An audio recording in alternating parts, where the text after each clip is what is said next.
banyak orang yang nggak mengira, orang itu ya mungkin melihatnya setelah sampai di sini gitu ya. Tapi perjalanan hidup saya itu keras sekali.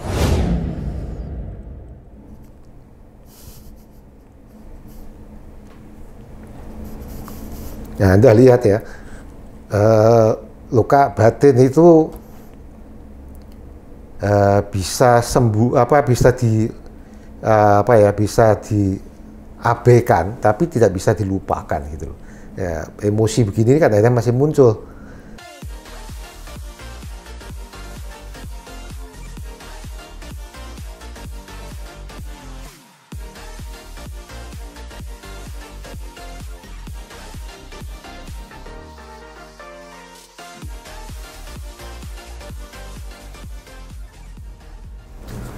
Jadi terima kasih sekali hari ini saya diberikan kesempatan untuk bertemu dengan Pak Damek.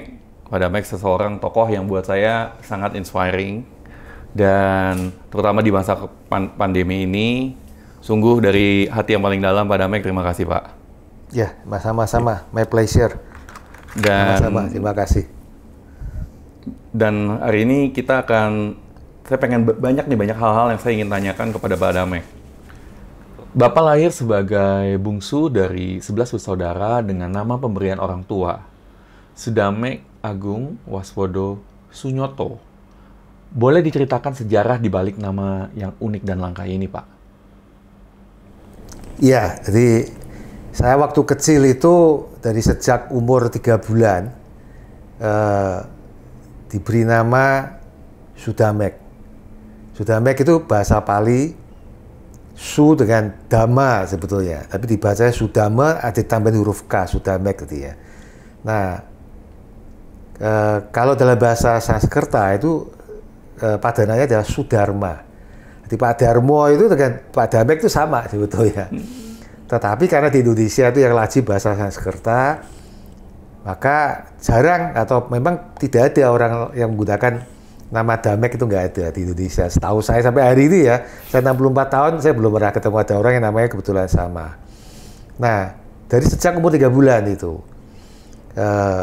Kemudian pada waktu pemerintah Orde Baru mewajibkan ada pergantian nama, ayah tanya sama saya. Dan waktu itu saya sudah di SMP. Jadi ditanya, "You mau ganti nama atau tidak?" Saya bilang nggak usah, udah itu aja gitu. Tapi entah kenapa ayah mungkin ada pertimbangan tersendiri, yang lain diberi nama Indonesia, kok ini enggak, tetap diberi nama, yaitu adalah Agung Waswodo Sunyoto. Sunyoto itu nama marganya, Sunyoto. Kemudian ya sudah, dari sejak itu nama saya adalah jadi panjang kan, saya singkat jadi Sudamek AWS, Sudamek AWS begitu, supaya biar lebih ringkas.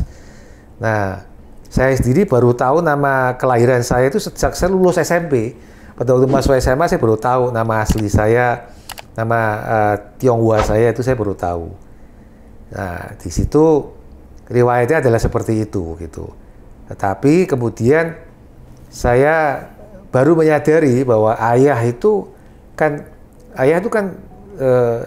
orang yang suka dengan simbol-simbol begitu. Termasuk nama itu bagi beliau adalah simbol yang mempunyai makna tertentu. Kalau Shakespeare mengatakan what is in a name, ayah pandangannya berbeda. Jadi dalam sebuah kata atau nama itu mempunyai makna tertentu gitu. Itu beliau seperti itu.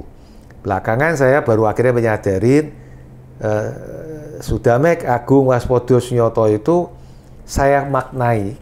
Nah, ayah sudah nggak ada, saya nggak bisa tanya lagi, tapi saya maknai. Karena saya Buddhis, saya mendalami juga Buddhisme.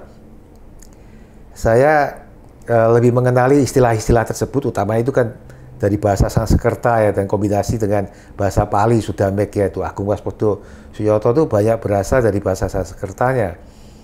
Atau juga ada bahasa Palinya. Sunyata itu juga bahasa Pali sama. Sanskerta juga esensinya sama. Itu sebuah rangkaian nama yang saya maknain sebagai perjalanan hidup saya. Jadi Sudamek itu, Su itu mempunyai makna itu baik. Jadi kalau Sudarmo, Subahagio, Su apa gitu, Itu Su itu artinya baik. Baik. Nah, Damek itu adalah Dharma. Itu adalah menjalani ajaran agama gitu. Dharma itu adalah truth, itu adalah ajaran agama itu sendiri. Jadi artinya Sudamek itu menjalani ajaran agama dengan baik gitu. Nah, kalau itu saya jalankan gitu, maka saya akan jadi agung. Saya akan berhasil. Saya akan jadi orang yang berhasil. Tetapi kalau saya setelah berhasil agung saja tidak ada kewaspadaan, menjadi lupa diri, apalagi menjadi katakanlah sombong gitu ya, di situ akan kesandung. Jadi ini rangkaian. Sudamek menjalani ajaran agama dengan baik, maka akan agung, berhasil, tapi harus tetap waspada. Nah, yang terakhir itu sunyata. Sunyata ini konsep dalam Buddhisme, ya pada saat orang mencapai total liberation, pencerahan, itulah pencapaian tertinggi di dalam perjalanan spiritual. Jadi rangkaian ini sedemikian rupa. Kalau saya menjalani ajaran agama dengan baik, kemudian saya juga masih hidup dalam duniawi ini, saya lalui dengan basis ajaran agama yang baik itu, saya jadi sukses. Dan walaupun sukses, saya tetap waspada gitu ya. Maka pada akhirnya, tujuan akhirnya adalah mencapai pencerahan. Kira-kira begitu maknanya itu. Di ayah saya hormat sekali, dengan respect sekali dengan nama yang diberikan oleh ayah saya, ternyata mempunyai makna yang sedemikian dalam, dan itu kemudian menjadi bimbingan bagi saya untuk menjalani roadmap tersebut. Itu adalah peta jalan. Nama saya itu adalah peta jalan kehidupan saya. My life roadmap, kira-kira seperti itu. Ya. Wow, ternyata dalam sekali ya arti dari makna dari Pak Sudamek. Nah, Pak, saya dengar-dengar ketika masa muda, Bapak itu pernah dihina oleh teman-teman. Ini sulit dipercaya ini. Apa benar itu, Pak? Ya, kalau saya ditanya pernah ngalami dibully, memang saya harus akuin saya cukup kenyang. Masa kecil saya, bahkan masa remaja saya itu kenyang dibully. Dari kecil di rumah sendiri udah dibully sama kakak-kakak saya. Anak paling kecil ini pernah bungsu itu kan di situ repotnya. Dibully sama kakak-kakak saya dengan dikatakan bahwa orang tua saya itu dulu menemukan saya itu bukan anak kandung, ditemukan di pinggir jalan, ditaruh di ikra itu. Ikra itu tahu ya, tempat nyapu itu kalau buat nampung sampah, yang dibuat dari bambu, anyaman bambu itu namanya ikra. Katanya itu bayi saya itu, janin saya itu ditaruh di situ gitu. Saya tuh sedih gitu, anak kecil kok gitu kan kayak sedih gitu, bahwa ternyata saya tuh bukan anak orang tua saya sendiri. Utamanya perasaan saya sedih itu utamanya terungkap pada saat saya teringat, waduh, yang ibu selama ini saya anggap yang melahirkan saya ternyata bukan. Dan di situ saya menangis. Kalau saya nangis, ibu saya belain saya, marah. Kakak-kakak dimarahin, kalian yang besar, macam-macam gitu. Nah, itu tanpa sadar. Makanya kalau bicara parenting ya, ini sebetulnya nggak boleh. Karena itu menimbulkan luka batin. Luka batin. Terus, nanti dibully juga. Makanya kamu itu nanti ya, kalau sudah menginjak dewasa, kamu bakal dibawa ke Sri Lanka. Karena nama kamu Sudamek itu, kamu itu sudah diangkat sebagai anak biku gitu. Anak sangha. Kalau dalam bahasa teknisnya itu anak sangha. Anak sangha itu komunitas gitu kan. Maka saya harus meninggalkan kehidupan duniawi, kehidupan pribadi saya bergabung dengan ayah angkat saya, yaitu beliau adalah Biku Narada Mahathera. Itu adalah biku yang pertama kali membangkitkan agama Buddha di Indonesia sekitar tahun 1939. Pada waktu itu biku di Indonesia belum ada biku yang putra Indonesia asli, belum ada jadi biku. Jadi masih ada biku asing yang datang kemari. Itu Biku Narada Mahathera, dan beliau itu kalau datang ke Rembang, ke kota kelahiran saya, tidurnya di rumah ayah saya. Wow. Terus beliau mengatakan, anak kamu kan banyak 11, kasih dong satu sebagai anggota nantinya jadi biku gitu. Ditanyalah dari yang besar satu persatu, semuanya nolak semua, udah bisa jawab. Saya masih dalam gendongan ibu umur 3 bulan, tentu aja nggak bisa ditanya. Ya udah akhirnya saya yang diangkat gitu. Makanya terus dikasihlah nama Sudamek itu gitu. Nah, dan saya kalau setelah agak besar, ya masih SD juga, waktu dibully itu, kalau dikatakan kamu bakal diambil, kamu dibawa ke sana, itu saya nangis lagi, sedih gitu. Dan selalu ibu saya belain saya. Dari situ singkat kata, orang tua saya melihat bahwa saya memang cukup kuat bondingnya dengan keluarga, terutama dengan orang tua, sehingga ayah saya juga tidak memaksa saya untuk mengikuti rencana tersebut, sehingga bahkan sampai akhirnya saya berumah tangga gitu kan, berumah tangga. Nah, nanti itu ada kaitannya dengan kehidupan saya, kemudian ada kejadian-kejadian tertentu yang cukup menempa kehidupan saya, itu ada something to do dengan itu, kalau itu saya punya keyakinan. Tetapi singkat kata, itu dari masa kecil udah digitukan saya. Di sekolah juga begitu. Mungkin saya itu dulu nakal ya. Di guru SMP pun itu juga gak suka sama saya. Saya tuh kalau tanya baik-baik, mau tanya gitu, berusaha untuk ngakrabin guru, malah dimarahin gitu. Ya udah, akhirnya gak berani tanya, udah gitu kan. Memang perasaan saya itu peka orangnya, gampang tersinggung gitu. Nah, saya itu orangnya gampang tersinggung waktu masa kecil utamanya ya. Tambah tua ya tambah dablek memang gitu. Nah, terus itu bagian dari transformasi diri memang. Di SMA juga begitu. Di SMA itu saya sekolah di sekolah yang terbaik di Jawa Tengah pada saat itu. Beruntung sekali saya diterima di sekolah SMA Loyola College ya, Loyola di Jalan Karanganyar nomor 37 Semarang itu. Itu bukan salah satu sekolah terbaik, swasta terbaik di Jawa Tengah pada saat itu. Saya beruntung diterima di situ. Saya juga nggak tahu kok bisa diterima di sana. Tetapi karena saya itu dari Kota Rembang, saya itu Kota Rembang itu kan jauh dari Semarang 110 kilo. Dan mobilitas itu tidak seperti sekarang. Dan persepsi orang Semarang, Rembang itu adalah kampung, desa gitu. Makanya dulu saya dijulukin Kamso. Kamso itu kampung tur deso gitu. Kamso. Dan setiap pagi itu hukuman tersendiri bagi saya. Kalau saya kalau saya mau diabsen sama guru-guru, didata siapa masuk, siapa nggak masuk gitu, di absensi, saya udah deg-degan karena begitu nama saya disebut Sudamek gitu, satu kelas tuh tertawa semua dan noleh ngeliatin saya, muka saya sampai merah gitu. Bagi saya nama itu adalah sebuah hukuman gitu, nama Sudamek gitu, karena jadi bahan tertawaan gitu. Lalu mungkin sekarang jadi malah kalau dilihat dari orang marketing itu menjadi sebuah brand yang unik gitu ya, karena nggak ada duanya gitu. Tapi waktu itu hukuman itu, orang kan ngelihatnya kalau setelah jadinya saja gitu. Nah, terus banyak ya bully-bully itu nanti kalau mau diperpanjang, mereka tahu saya karena dari kota kecil, jarang atau hampir belum pernah naik sepeda motor. Zaman saya tuh naik sepeda motor udah mewah. Saya kalau pulang itu ikut teman saya dari Juwana, diboncengin. Nah, suatu ketika itu mereka janjian rupanya, antar teman-teman itu janjian. Nanti waktu pulang, saya sengaja diboncengin, terus mereka yang bawa ini teman saya ini suruh ngebut sedemikian rupa, dan di Jalan Mataram, sekarang MT Haryono itu Jalan Mataram Semarang itu sepeda motornya siksak gitu, suat, tarik direm. Saya itu kan ketakutan luar biasa, seperti kayak batu gitu duduk di belakang itu kaku gitu kan. Dan ternyata di belakang itu teman-teman yang ngikutin tertawa terbahak-bahak, menertawakan saya gitu. Ya itu masa-masa begitu itu kan tergantung kita bagaimana ngelihatnya gitu ya. Dunia anak muda ya begitu gitu kan.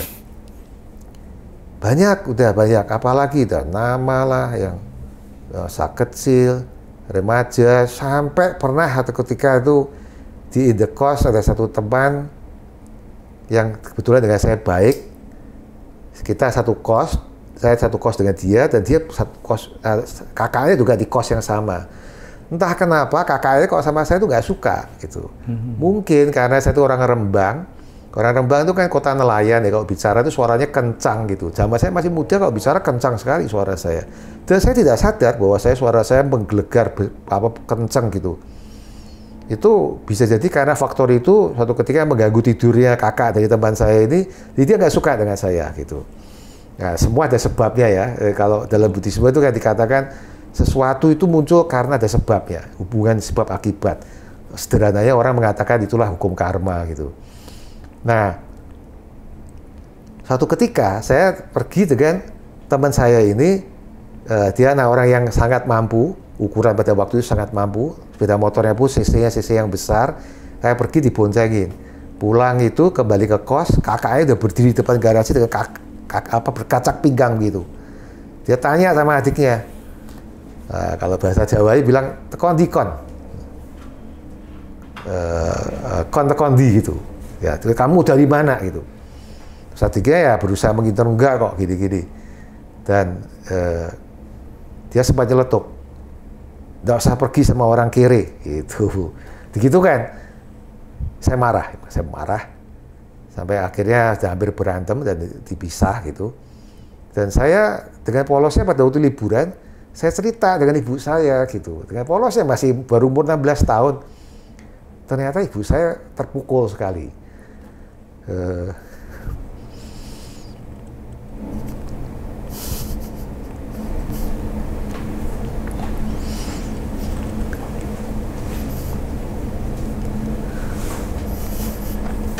Ya, sorry.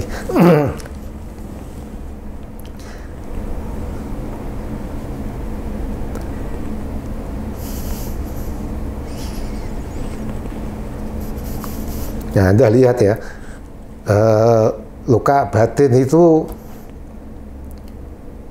bisa sembuh, bisa bisa diabaikan, tapi tidak bisa dilupakan gitu loh. Ya, emosi begini kadang-kadang masih muncul. Ya masih sudah muda, nggak ngira bahwa cerita itu saya mengalir gitu aja, ternyata ibu saya terpukul sampai menangis gitu kan. Nah, itu yang membuat saya jadi marah. Saya balik lagi dari liburan, kembali ke Semarang, saya cari itu, saya ajak berantem itu. Akhirnya orang yang mengatakan seperti itu. Tetapi begini ya, yang saya mau sharing ini bukan soal kemarahannya, bukan soal bullyingnya gitu ya, bukan soal bullyingnya, bukan soal kemarahannya. Yang saya mau sharing itu adalah pengalaman dalam hidup saya sendiri. Pada waktu saya mengalami kejadian-kejadian seperti itu, saya itu ada punya satu sifat yang barangkali itu menolong hidup saya gitu. Menolong hidup saya. Saya kalau dilecehkan orang, disakiti orang gitu ya, itu muncul energi dari dalam diri saya untuk melawan. Melawannya tidak dengan cara kemudian seperti pada waktu masih SMA itu ngajak berantem, tetapi kemudian itu menjadi energi yang menjadi motivasi yang muncul dari dalam diri saya untuk membuktikan bahwa saya bukan seperti itu. Saya akan buktikan yang sebaliknya, kayak gitu. Pernah sampai suatu ketika itu ada satu konsultan juga yang pada waktu saya menanganin, ya ini bukannya konsultan, ada satu TV swasta, ada satu konsultan. Itu pun juga melecehkan bisnis kacang. Saya itu pada waktu beriklan pertama kali tahun 94, jangan salah ngerti loh, saya mau beriklan, saya bayar sesuai dengan tarif, ditolak karena TV swasta tersebut programnya merasa kalau dia menerima iklan saya, rating itu bisa turun. Wah, TV-nya buat iklannya kacang gitu loh. Karena kacang itu kan memang terkait dengan sesuatu yang biasa dilecehkan. Nah, ungkapan mengatakan you pay peanut, you get monkey gitu. Orang itu kacangan, bahasa kayak gitu-gitulah. Nah, sehingga ditolak pada saat itu. Tolak. Jadi ini terjadi nih. Oh, itu saya bayar dengan uang asli, bukan uang palsu, ditolak tadi gitu. Dan ada satu konsultan yang mengatakan pada waktu saya bantu kakak saya itu satu kesempatan dia berbicara dengan saya, dia bilang kamu kok masih sempatnya ngurusin yang kecil-kecil gitu. Nah, again pada saat saya mengalami seperti itu saya tidak lalu menjadi marah, menjadi agresif menyerang orang yang tertentu, tapi kemarahan saya itu saya salurkan jadi energi yang positif untuk saya buktikan yang sebaliknya gitu. Saya beruntung punya sifat seperti itu, sehingga pada waktu kacang Garuda, ya sekarang namanya jadi Garuda Food dia mencapai omsetnya yang pertama kali 200 miliar, pada saat itu 200 miliar ukurannya besar udah, apalagi dari kacang gitu kan, kacang saja, kacang kulit lagi ya teman, kacang kulit. Di situ saya mengatakan, yes, now I can prove that peanut business is not peanut anymore gitu. Saya mengatakan begitu, saya mengatakan yes, bisnis kacang bukan lagi bisnis kacangan gitu. Kira-kira kalau diterjemahkan bebasnya seperti itu. Nah, saya tidak menaruh dendam kepada orang-orang seperti itu, karena saya balik lagi ajaran agama saya mengatakan this is because that is. Ada ini karena ada itu, tidak ada ini karena tidak ada itu, ada sebab akibat. Saya bisa menjadi seperti ini karena saya dibully seperti itu, dan karena dibully seperti itu keluarlah energi. Dan karena keluar energi itulah yang kemudian membuat saya sampai di sini gitu loh. Jadi sebaliknya saya harus berterima kasih kepada beliau-beliau tersebut, termasuk kakak-kakak saya harus berterima kasih dengan mereka. Makanya hard feeling yang saya bawa sampai sekarang tidak. Walaupun saya harus sempat katakan tidak bisa dilupakan, tapi bukan hanya bisa dimaafkan, bahkan perlu disyukuri karena di perlakuan seperti itulah saya sampai di sini, kira-kira seperti itu. Nah, Bapak cerita ketika itu banyak tantangan-tantangan dalam hidup Bapak. Apakah ketika saat itu Bapak pernah sempat minder, Pak? Karena apa yang saya lihat sekarang, Bapak sepertinya sangat-sangat percaya diri. Iya, sebetulnya saya tidak tahu ya apakah luka batin yang terjadi waktu masa kecil, remaja, hingga dewasa, tadi kan yang terakhir itu kan dewasa, itu sudah berbisnis pun masih digitukan. Itu saya tidak tahu apakah itu yang menyebabkan saya menjadi ada rasa inferior, atau memang dari born itu menjadi innate trait saya, sifat bawaan saya, memang saya itu ada inferiority complex, saya tidak tahu. Tetapi kemudian inferiority complex ini, nah saya mau cerita sedikit, itu mengalami moment of truth pada waktu saya di mahasiswa. Jadi, tapi sebelum saya ceritakan yang itu, saya mau sampaikan dulu, walaupun kelihatannya orang melihat bahwa saya itu penuh dengan keyakinan diri, itu hanya gaya bicara saya aja, karena saya ini digembleng awalnya sebagai lawyer. Nah, kalau lawyer ya memang harus bisa meyakinkan gitu. Coba aja kalau lawyer sudah sidang di pengadilan, membela kliennya, ngomongannya terus kelihatan lembek gitu, loyo gitu, ya nggak bakal menang dia gitu. Ya, lawyer memang harus begitu. Lawyer itu adalah tough and strong negotiator gitu. Nah, sehingga memang kita digembleng. Kebetulan saya memang dianugerahi dengan kemampuan expression skill, sehingga orang melihatnya saya berbicara dengan penuh keyakinan gitu. Lebih tepat saya berbicara dengan berkesadaran. Saya menyadari dan saya fully aware, I'm very mindful with whatever I'm saying gitu loh. Most likely nggak selalu ya. Sehingga karena seperti itu, orang melihat saya sepertinya dengan self confidence yang kuat sekali gitu. Tapi deep in my heart, perasaan itu ada. Walaupun kemudian kelemahan ini itu akhirnya menjadi kekuatan bagi saya, karena saya ada perasaan seperti itu. Saya terbiasa bermain dalam sebuah tim. Saya kalau mau membuat keputusan yang cukup besar, saya tidak mau lakukan sendiri. Saya ajak diskusi, bahkan dengan anak pun saya berdiskusi. Karena dengan berdiskusi itu, apa yang saya pikirkan akan di-challenge, barangkali bisa jadi itu perlu koreksi. Gitu. Akibatnya tanpa sadar dengan sifat itu, saya menjadi team player. Gitu. Kira-kira seperti itu.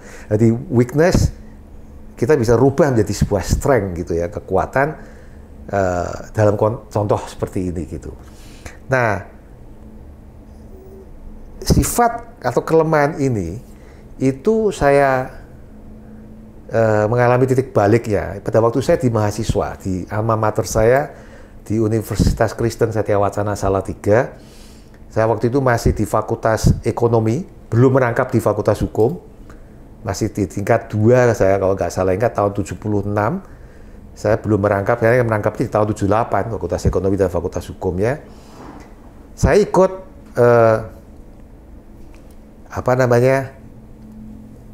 bimbingan tes gitu. Di Satyawacana itu ada pusat bimbingan yang sangat bagus sekali, very quality, counseling center gitu, dan gratis. Itu mah di fasilitas yang disediakan untuk mahasiswa. Saya ikut tes di situ dari pagi sampai siang. Keluar tuh kepalanya sampai kayak kopior gitu. Nah, di dalam proses tes itu, psikolognya nyuruh saya menggambar. Jadi bilang gambar buah pohon yang besar ya, jangan pohon tomat, pohon yang besar, pohon beringin, pohon apa, pokoknya pohon mangga, pokoknya yang besar. Nah, saya mencoba menggambar dengan sebisa saya. Saya salah bahwa psikolog tidak melihat dari sisi estetikanya. Dan saya kebetulan memang tidak bisa menggambar. Jadi saya usahakannya sebaik apapun ya, jadinya ya begitu-begitu saja. Tetapi ternyata psikolognya dia melihat gambar saya, dia mengomentari dari sisi psikologi. Dia terus tiba-tiba bilang begini, Anda ini punya potensi yang besar. Tapi sayang, Anda mempunyai hambatan sosial dalam melakukan social contact, dia bilang gitu. Ini kok psikologi kayak peramal aja, kayak dukun aja gitu. Karena saya menyadarin bahwa saya punya sifat seperti itu. Saya mempunyai hambatan dalam social contact. When I was young. Tapi dia mengatakan, psikologi juga bagus ya. Tetapi kalau Anda bisa mengatasi kelemahan ini, maka Anda you will unleash your full potential. Anda akan bisa mengeluarkan seluruh potensi yang ada pada diri Anda. Wah, itu nasihat yang bagi saya salah satu nasihat yang terpenting selain nasihat-nasihat yang dulu diberikan oleh orang tua saya, utamanya ibu saya, itu adalah dari psikolog ini. Sejak itulah saya berjanji tahun 76-an, 77 itu 76 saya kira, saya berjanji bahwa saya akan lawan sifat weakness yang ada pada diri saya ini. Anda tahu, kalau saya ilustrasikan ada seorang anak yang sifatnya seperti ini. Anak itu tidak bisa bergaul. Dia kalau pas istirahat, sama dia masih TK, SD, kalau dia istirahat itu, dia kan cenderung memojok di pojok begitu, menjauh dari teman-temannya, dengan harapan temannya akan datang mendekatin dia. Karena dia ada perasaan inferior kalau dia mendatangin temannya, ya kalau temannya menyambutnya. Maka mendingan dia itu di pojok gitu, mengucilkan diri di pojok. Kalau orang Jawa bilang itu jepipis di pojokan gitu, di pojok gitu. Anak ini kalau ngomong itu pace-nya tuh cepat sekali, sehingga dia ngomong itu katakanlah 1-2 kalimat terdiri dari 10-20 kata, tahu-tahu brol gitu keluar, selesai gitu. Dan orang yang bisa ngomong nggak ngerti ngomong apa di anak ini gitu. Dan waktu berbicara apa itu di lehernya ini ototnya keluar besar-besar gitu, karena ngomong itu sambil kayak orang ngeden gitu ya. Ngeden gitu. Ya pernah bergaul, kalau ngomong seperti itu gitu kan. Bayangkan anak ini kemudian suatu ketika setelah dia tumbuh dewasa, dia bisa bergaul dengan berbagai kalangan, almost all walk of life, dan dia juga relatively lumayan diterima oleh berbagai lingkungan tadi gitu, dan bahkan anak ini menjadi public speaker gitu. Wow. Anda mungkin tidak percaya bahwa anak itu adalah sebetulnya saya gitu. Saya itu kecilnya seperti itu. Makanya pada waktu psikolog itu mengatakan seperti itu kena betul gitu. Dan saya berjanji pada diri saya untuk merubah diri saya. Disitulah saya kalau ada kata-kata itu soliloquy itu berbicara dengan diri sendiri, saya bukan hanya berbicara dengan diri sendiri, tapi saya tuh berantem dengan diri saya sendiri gitu. Saya tuh kalau melakukan kesalahan, itu saya hukum diri saya sendiri, orang lain tidak bakal tahu bahwa saya menghukum sedemikian kerasnya terhadap diri saya. Bahkan saya setiap sore hari itu saya melakukan self-audit. Hari ini tadi saya melakukan apa, dan itu saya sesali sedemikian rupa, sehingga pelan-pelan itu mulai berubah. Termasuk tidak bisa bergaul, termasuk kalau berbicara terlalu cepat, sehingga orang susah memahaminya, dan sebagainya. Itu pelan-pelan saya rubah. Ya, pelan-pelan saya rubah. Ya, akhirnya memang jadi praktis hal tersebut bisa saya atasi. Makanya saya yakin dengan ungkapan yang saya sering sampaikan bahwa orang pinter itu kalahnya sama orang rajin gitu loh. Saya tuh bukan pinter, saya itu memang harus saya klaim bahwa saya itu orangnya rajin. Saya itu orangnya punya persistensi yang tinggi gitu. Ngotot orangnya kalau sudah punya keinginan tertentu gitu. Walaupun dalam perjalanan merubah diri saya tadi itu dari tidak bisa gaul menjadi gaul, dari ngomong susah dipahami menjadi public speaker, itu saya harus katakan sangat tidak mudah.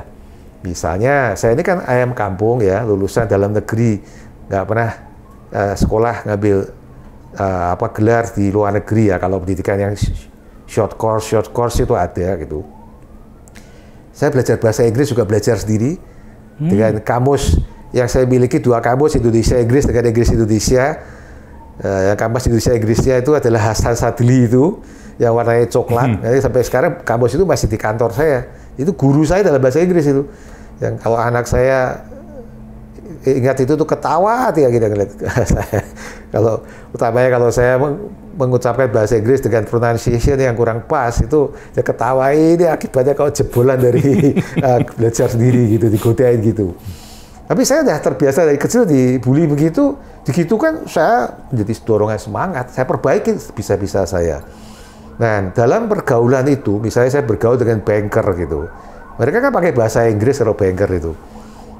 Dan saya waktu itu kerja di perusahaan besar, saya pegang bagian treasury, saya banyak berhubungan dengan banker-banker itu, dan saya mencoba menceburkan diri saya dalam pergaulan tersebut. Sejak bicara, pada saat aku berbicara dengan Inggris yang broken English pada saat itu, ya tentunya responnya orangnya juga tidak terlalu menggembirakan begitu. Itu terus saya mulai menarik diri saya lagi. Mojok lagi, tiba-tiba saya sudah pegang minuman, karena itu koktail gitu ya, saya di pojokan itu, tiba-tiba saya mulai loh, saya udah sendirian lagi gitu. Nah, terus saya ingatkan diri saya lagi, soliloquy lagi, self-talk gitu. Nah, kalau kamu nyerah, berhenti loh kamu sampai di sini gitu. Saya lawan lagi gitu, lawan lagi, terus saya gitu. Ya akhirnya pelan-pelan, tapi tetap ya warna asli itu tidak bisa hilang, tidak bisa hilang. Jadi kalau ada di pertanyaannya singkat, apakah ada rasa minder, sampai hari ini masih ada. Makanya saya itu mungkin tertolong dalam artian jadi orang minder itu ya harusnya konsekuensinya jadi tidak mudah jadi sombong gitu ya. Orang minder kok sombong itu kan ya aneh gitu. Jadi saya tertolong di situ, sehingga walaupun saya itu katakanlah kalau mendapatkan pujian-pujian dari orang itu, saya langsung dengarkan kata-kata itu dengan kewaspadaan tertentu, dengan suatu niat keras, saya tidak boleh teracuni dengan kata-kata tadi gitu. Dan itu kalau dilakukan bantu. Walaupun saya tidak mengatakan sama sekali nggak ada dampaknya itu, ada. Makanya udahlah kalau dipuja-puji itu ya, itu sebetulnya lebih banyak racunnya, seperti kayak permen kalau dimakan terlalu berlebih-lebihan ya lama-lama jadi diabetes gitu kan. Ya, tapi kalau diwaspadai, ya makan permen tapi juga nggak banyak-banyak, ya akan menolong gitu sampai tingkat tertentu. Tapi sifat asli nggak akan hilang manusia itu, nggak akan hilang. Jadi kalau Anda melihat saya kok sebaliknya, sifat asli tetap ada di sana, memang sudah mengalami transformasi. Yang ketiga, memang gaya bicara saya ini gaya bicaranya seorang lawyer, ya jadinya begini gitu. Try to be convincing gitu. Ya, kalau enggak ya nggak ada klien yang datang, kira-kira kayak gitulah. Jadi tadi Bapak bicara bahwa ada satu advice advice terbaik yang buat Bapak, yang Bapak terima adalah advice dari seorang psikolog itu. Selain advice dari ibu Bapak. Apa sih advice terbaik dari ibu Bapak? With all my respect to my father, bapak saya itu anaknya 11, beliau udah terlalu kelelahan membimbing dan mendidik dan serta mendampingi kakak-kakak saya.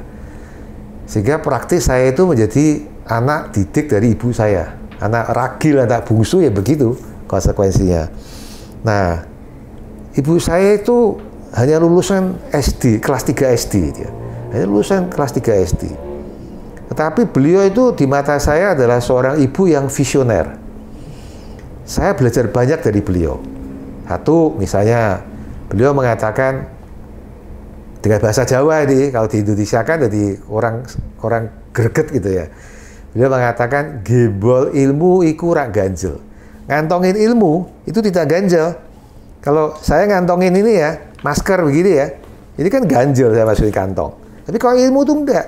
Anda baca buku sampai 1000 judul dari lemari yang segitu besarnya, nggak merasa ada beban, nggak merasa ganjel, dan Anda kemanapun Anda bawa, pergi ke luar kota juga ikut serta gitu kan. Nah, kata-kata itu mempunyai makna yang mendalam, dan itulah yang mendorong saya menjadi lifelong learner.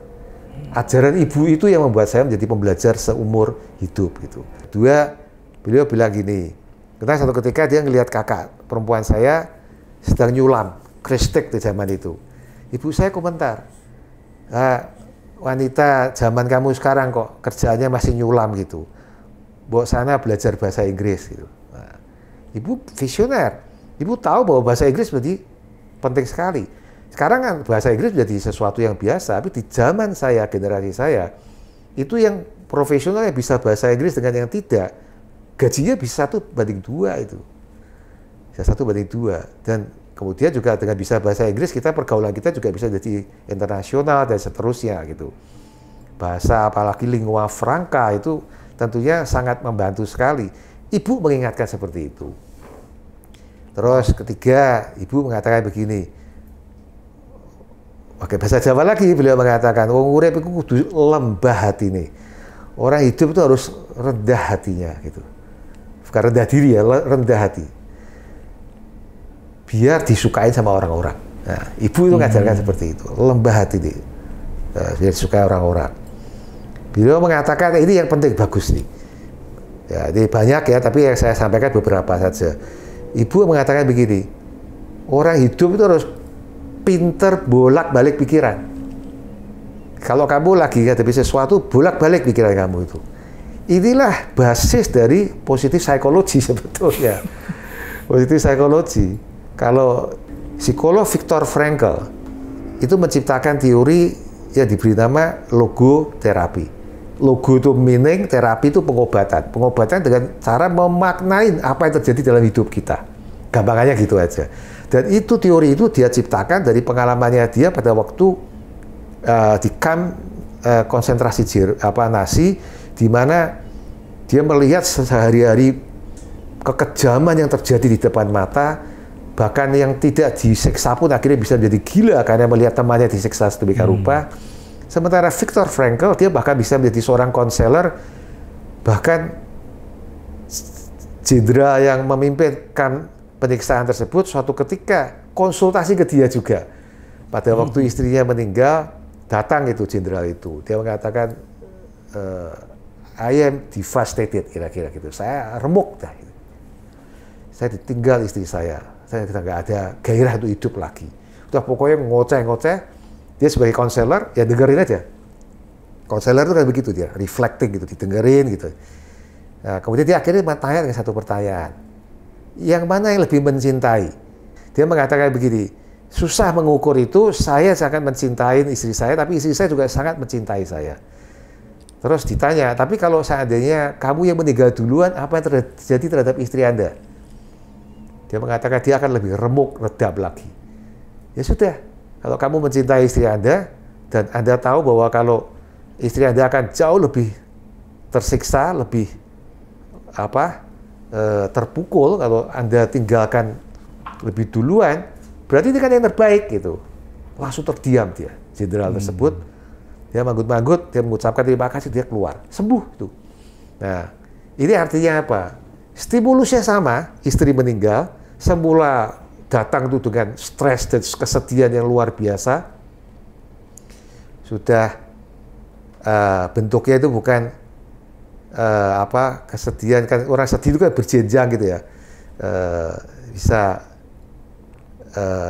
tanpa menangis, bisa dengan menangis, sampai nggak bisa menangis gitu kan. Jadi dia datang kira-kira sampai dengan jenjang yang ketiga, tetapi pada saat dia keluar dari ruangan itu, kesedihan itu hampir hilang, pada kejadian itu masih sama, istrinya meninggal gitu. Itulah kemudian yang dikatakan oleh Viktor Frankl bahwa manusia itu punya free will, ada kotak kebebasan seperti CPU begitu. Pada waktu kita mendapatkan stimulus, kebebasan free will ini yang akan kemudian menentukan apa respon kita. Jadi bukan apa reaksi kita, karena reaksi itu tidak ada free will, ada stimulus langsung muncul reaksi. Tapi kalau stimulus dia melalui proses dipunyai kehendak bebas untuk memproses, menimbang-nimbang dan seterusnya, keluarnya itu bukan reaksi tapi adalah respon. Nah, responnya bisa negatif, bisa positif. Istri meninggal semula sedih, kemudian keluar dengan beban yang sudah hampir hilang. Ada anak yang putus cinta, yang satu bunuh diri, yang satu tidak, kan gitu kan. Ini kan menunjukkan reaksi bisa berbeda-beda. Tetapi kalau kita menggunakan teori Viktor Frankl, yaitu logoterapi ini, maka kita punya free will, sadarlah dalam hidup punya free will, dan kita punya kehendak bebas itu untuk menentukan how are we going to respond to the stimuli yang masuk ke kita gitu. Nah, itu sebetulnya ajaran ibu saya harus pintar bolak-balik pikiran itu esensinya seperti itu gitu. Dan itu menolong banyak sekali dalam perjalanan hidup saya. Perjalanan hidup saya itu keras, saya harus katakan keras sekali. Banyak orang yang nggak mengira, orang itu ya mungkin melihatnya setelah sampai di sini gitu ya. Tapi perjalanan hidup saya itu keras sekali. Dan kalau saya tidak bisa bolak-balik pikiran saya, mungkin saya bukan hanya tidak sampai di sini, mungkin saya sudah jadi gila gitu, kira-kira gitu. Kira-kira seperti itu. Wow, saya surprise banget Pak. Dalam arti kata, memang kalau dari banyak orang luar ngelihat, nggak mungkin nyangka sepertinya hidup Bapak sekeras itu. Dan setelah itu bahkan Bapak berubah 180 derajat di bangku kuliah ya Pak ya, dikarenakan psikolog tersebut. Nah, selepas kuliah, Pak Damek ternyata lebih memilih berkarir di perusahaan orang lain, dan hal ini ternyata disesali oleh ayah yang sebetulnya sudah menyiapkan bisnis untuk anak-anaknya. Apa sih yang sebetulnya mendasari keputusan Bapak saat itu? Ya, saya pada waktu lulus, saya itu kan waktu sekolah dulu kan dari SD atau TK sampai SMA itu kan nakal gitu ya, nakal. Saya baru mulai benar-benar sekolah serius itu waktu di mahasiswa. Sampai saya mengambil 2 jurusan segala macam. Itu dengan satu kesadaran bahwa saya memang sudah nggak mau membebani orang tua saya lagi, utamanya ayah saya. Zaman sekarang orang tuh punya anak 3 aja udah ngeluhnya kayak gitu kan, beban anak gitu. Bayangkan zaman dulu tuh nggak ada keluarga berencana.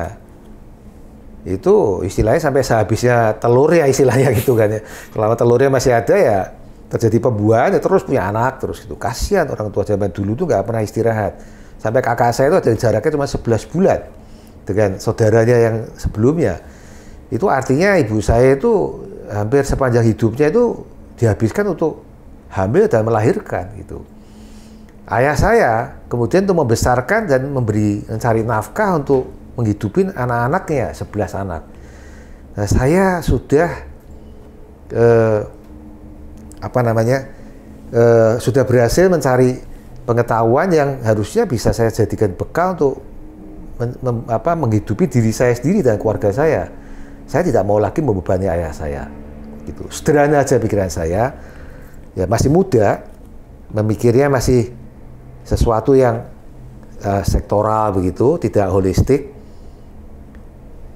sesuatu yang saya yakini benar, tapi belum tentu bijaksana gitu kan. Saya tidak menyadari bahwa itu keputusan yang tentu aja membuat ayah saya tidak happy. Karena anak 11 itu satu persatu pada mentas, semua pindah ke Pati pada waktu itu. Kami keluarga kelahiran dari Rembang. Tentu ayah mengharapkan saya berkenan tinggal di Rembang, mendampingin orang tua gitu. Tapi it was unspoken gitu. Orang tua saya tidak pernah mengatakan begitu, terutama ayah saya. Kalau ibu saya itu diam orangnya ya, nggak ngomong gitu. Saya pada waktu ayah saya mencoba membangunkan pabrik biskuit di Rembang, itu saya tidak antusias dan saya merasa bersalah malah gitu. Aduh, saya bebani lagi gitu. Akhirnya saya memang pamit, saya kerja ikut orang, dan saya baru tahu belakangan dari keponakan saya yang sekarang juga ada di Garuda Food, yang diberitahu sama ayah saya, kamu besok kalau sekolah jangan ngambil ekonomi kayak kamu punya om itu, ujung-ujungnya ikut orang gitu. Disesali sama ayah saya, karena ayah saya itu punya prinsip begini, walaupun kecil lebih baik jadi raja sendiri. Itu ayah saya. Kalau bagi ayah saya itu anak laki-laki, karena beliau adalah seorang pengusaha ya, walaupun kecil, tapi beliau tetap berusaha gitu, menjadi pengusaha sebisa-bisanya untuk menghidupi anak-anaknya. Kalau punya anak, utamanya anak laki-laki, ikut orang, itu beliau nggak bisa terima gitu, nggak bisa terima. Dan saya generasi yang udah berbeda, pandangan saya berbeda, nggak seperti itu. Makanya saya dengan enteng aja saya kerja ikut di suatu perusahaan yang dengan saya pilih perusahaan yang besar dengan harapan supaya saya bisa belajar gitu. Saya belajar. Belakangan saya baru tahu disesali ayah saya. Namun saya percaya beliau sekarang di alam sana bisa memaklumi keputusan saya, sudah tidak disalahkan lagi karena beliau memang melihat karena saya kerja ikut orang. Pada waktu kemudian saya memutuskan untuk membantu keluarga, saya karena ya itu didikan dari ibu pembelajar, saya banyak belajar yang kemudian bisa saya pakai untuk membesarkan perusahaan keluarga sendiri gitu kira-kira. Dan saya percaya ya saya bisa memakluminya lah kira-kira gitu. Ya silakan. Masa sulit sempat mendera Bapak di puncak karir Bapak sebagai profesional di salah satu perusahaan besar di Kediri. Boleh diceritakan Pak, apakah ini juga yang menjadi pertimbangan Bapak ketika memutuskan untuk pindah dari Kediri ke Jakarta? Ya, tadi saya sempat menyampaikan bahwa orang-orang tidak membayangkan bahwa kehidupan saya itu keras, bahkan sangat keras, sangat keras. Saya itu anak bungsu, anak ibu, yang tidak pernah dipukul sama ibu, tidak pernah dipukul sama ayah, padahal orang tua zaman dulu kan keras-keras kalau sama anak. Saya itu benar-benar beruntung diperlakukan dengan sangat lembut oleh ibu saya. Sebetulnya saya itu nggak pernah disiapkan untuk menjadi seorang pemimpin, apalagi pemimpin di perusahaan keluarga yang notabene anak buahnya adalah kakak-kakak kandungnya semuanya gitu. Nah,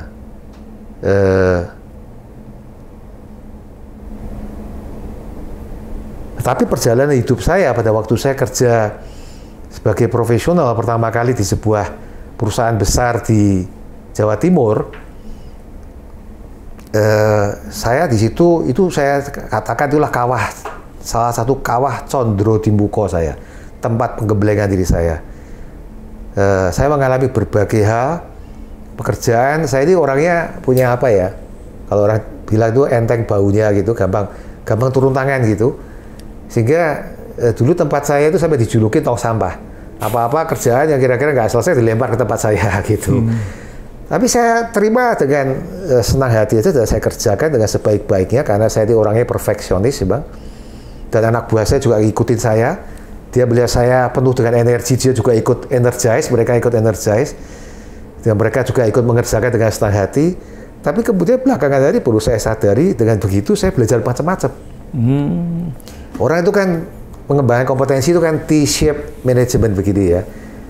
Ini garis vertikalnya ini adalah mencerminkan kompetensi asal yang kita dalami. Ini adalah spesialisasi kita. Garis horizontalnya di atas ini mengajarkan bahwa kita tidak bisa hanya menjadi spesialis saja, kita juga harus belajar di berbagai disiplin ilmu yang lain, sehingga kita juga suatu ketika menjadi generalis. Sehingga disitulah kebijaksanaan berkembang. Kalau orang belajar bidang spesialisasi saja, dia bisa ngotot bahwa dunia itu hanya seperti itu, kayak kuda gitu. Tapi dengan T-shape, kita kebijaksanaan kita berkembang, pengetahuan kita semakin holistik dan sebagainya gitu. Nah, itu yang saya dapat pada waktu saya kerja di perusahaan tersebut. Belajar macam-macam, disuruh apa saya kerjakan aja itu tanpa saya tolak gitu. Akhirnya saya belajar macam-macam. Dan itu jadi bekal. Nah, dalam perjalanan itu kan tidak kelihatannya indahnya, kalau diceritakan indah ya, tapi pertarungannya keras. Setiap orang itu kalau berkarir maju itu juga ada yang suka, ada yang tidak suka, gitu kan. Itu pertarungannya keras. Tetapi saya itu orangnya kan tidak melekat pada posisi ya. Ya saya kerja gitu aja. Ada yang iri misalnya gitu ya, saya juga nggak pusing. Bahkan saya mungkin nggak peduli gitu kan. Pokoknya saya kerja gitu aja. Nah, tapi dalam perjalanan, nah ini makanya ya, Sudamek, Agung, Waspodo. Kalau nggak Waspodo, bisa aja kemudian menghadapi cobaan-cobaan yang kita nggak inginkan. Saya di tempat itu pernah mengalami cobaan di mana anak saya yang nomor 2 itu sakit itu sakit serius, itu adalah leukemia. Padahal kami family history tidak ada. Satu ketika saya di Jakarta, saya ditelepon istri saya bilang, Indra panas berapa hari ini. Saya jawaban saya enteng aja, ya dibawa ke dokter gitu.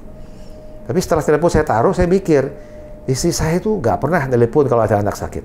Karena dia tahu, saya itu kalau anak sakit, bukannya bantu malah gangguin gitu. Karena gopo, gampang panik saya kalau anak saya sakit tuh. Baru panas dikit aja udah panik saya gitu. Sampai sekarang masih sifat itu. Tapi kemudian saya berpikir, kenapa kok istri saya tadi telepon gitu ya? Pasti dia ada sesuatu yang serius. Terus saya telepon lagi, terus dia bilang, iya sudah saya bawa ke dokter. Tapi ya dokternya bilang suruh opnam. Waduh, ini serius nih. Saya pamit singkat kata, saya pulang balik lagi ke Jawa Timur. Dan ternyata penyakitnya serius. Dan kebetulan di perusahaan pada saat itu memang belum ada tunjangan untuk kasus-kasus seperti itu. Sehingga saya harus gali lubang, tutup lubang untuk mencoba menutup biaya yang dikeluarkan yang jumlahnya tidak sedikit.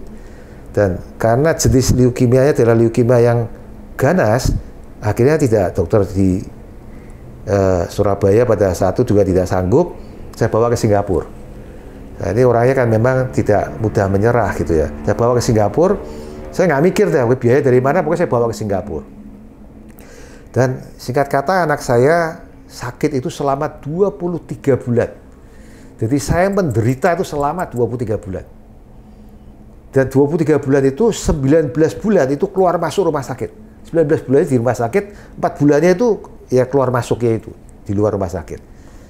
Itu pun akhirnya nggak berhasil, anak saya itu akhirnya meninggal juga. Walaupun saya udah relakan ya, karena saya tahu kalau dia hidup juga dia akan tidak bisa normal lagi karena udah terlalu banyak X-ray lah segala macam begitu. Akhirnya ya sudah, saya kehilangan satu anak. Padahal seperti saya katakan tadi, anak lagi demam aja, saya tuh udah panik. Bayangkan satu ketika orang tua seperti itu punya anak, ada anak yang meninggal. Saya nggak gila aja, udah beruntung gitu. Tapi saya dalam perjalanan 23 bulan itu juga sebetulnya menjadi semakin tambah lama tambah kuat. Dan dalam perjalanan 23 bulan ini saya lakukan berbagai cara untuk demi kesembuhan anak saya. Medis maupun alternatif. Saya pokoknya lakukan berbagai cara, sampai teman-teman saya itu geleng-geleng lihat saya itu kok nggak mengenal menyerah begitu kan. Nggak, saya nggak mau nyerah. Saya usahakan sampai istilahnya nafas yang terakhir dari anak saya gitu. Tapi akhirnya dokter yang di Singapura mengatakan suruh bawa pulang. Ya sudah, saya bawa pulang dan hanya 2-3 hari setelah sampai di Jawa Timur itu akhirnya meninggal anak saya. Sehingga tempat itu memang menjadikan luka batin baru bagi saya gitu. Saya sudah merasa tempat ini kok begini banyak pengalaman yang pahit dan yang buruk, keras sekali gitu. Yang saya udah nggak ada nggak ada niat lagi untuk tetap tinggal di kota itu. Nggak, disitulah saya akhirnya keluar gitu, keluar. Tetapi sebagai profesional, jadi penting ya buat anak generasi muda utamanya, membuat keputusan itu tidak boleh tergesa-gesa. Saya pada waktu akan keluar itu, saya pamit sama istri saya di rumah sakit. Kita bicara di dalam kamar anak saya itu. Saya bilang, aku mau pindah gitu. Hah? Kamu gila? Situasi gini kok pindah gitu? Ya gini, aku pindah ini juga nggak gerusa-gerusu. Saya udah pikirkan baik-baik. Terus saya tunjukkan, ini loh hasil negosiasi saya dengan calon employer saya yang baru. Saya tunjukkan sedemikian rupa. Bahkan saya tuh negosiasikan tuh gaji 2 tahun ke depan kayak gitu. Dan dia setelah tahu bahwa kami mengalami kenaikan gaji yang cukup signifikan, dia mengatakan begini, ya sudah, kamu udah pikirkan baik-baik, kamu yang lebih tahu apakah keputusan itu benar atau salah gitu. Udah kok, ini sudah saya pikirkan baik-baik. Akhirnya saya putuskan kita pindah. Dan itulah memang menjadi titik balik dalam kehidupan saya untuk selanjutnya. Gitu. Anda memberi uang kepada seorang fakir miskin, cara yang berbeda, hasilnya akan berbeda. Misalnya, Anda memberikan uang itu dengan dilempar. Daripada kita tahu fakir miskin itu orang cacat, dia susah sekali mengambilnya. Ya, untuk kita lempar jatuhnya agak jauh, dia harus merangkak untuk mengambil itu. Dan ya sangat bisa dimaklumi kalau si fakir miskin tadi kemudian juga menggerutu. Bandingkan dengan kalau kita memberikan itu dengan tatapan wajah yang penuh belas kasih, in respon, dia juga akan memancarkan sinar mata seperti itu. Jadi giving is getting is giving. Giving is getting. Dua-duanya, giving is getting is giving.